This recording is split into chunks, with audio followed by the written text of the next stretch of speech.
tout l'heure nous disions que si ceux qui reçoivent la marque de la BTE n'auront jamais de repos, et ils seront jetés dans le tang de feu et de soufre. Frères et sœurs, vous avez déjà compris que la BTE est le gouvernement du monde. Mais la bête aux 7 têtes et 10 cornes dans l'Apocalypse. Ce RFR, la BTE aux 10 cornes. Ce RFR, la Russie qui se divise puis s'allie, se dire que nous ne pouvons pas accepter les drapeaux et emblèmes des nations du monde. Nous ne pouvons pas mettre ces drapeaux et emblèmes sur le front ou sur la main droite. Alors, si les vêtements que nous portons sur nous, devraient-ils porter les drapeaux et emblèmes de ces nations? Pour montrer que nous aimons ces nations? Non, notre pays n'appartient pas au monde.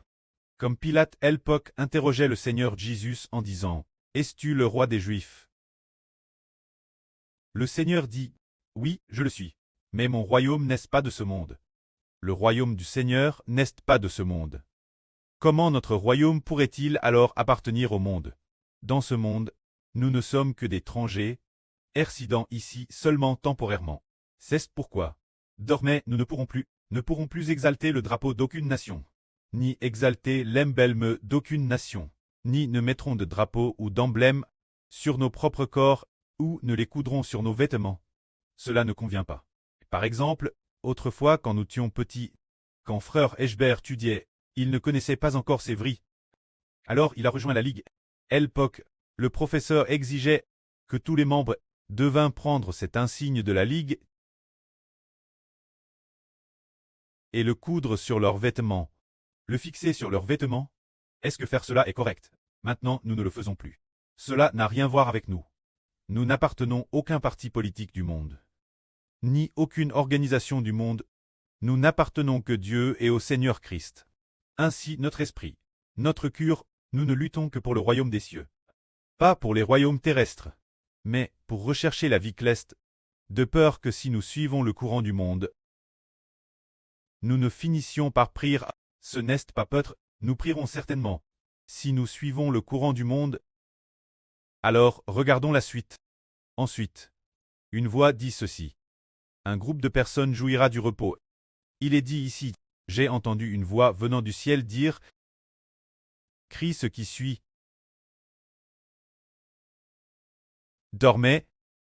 Heureux les morts qui meurent dans le Seigneur. L'Esprit dit oui. Ils se reposeront de leurs travaux et jouiront du repos, car leurs œuvres les suivent jamais.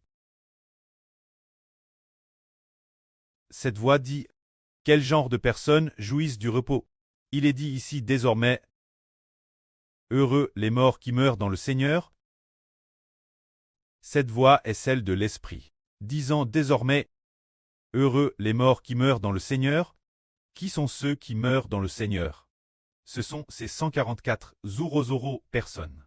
Heureux ceux qui donnent leur vie pour l'évangile du Seigneur Christ. Ceux qui meurent dans le Seigneur. Ce RFR aux 144 Zoro. Maintenant, laissons frère Ashbert raconter une chose. Par exemple, l'apôtre Pierre, le Seigneur Christ a prophétisé qu'il serait tué.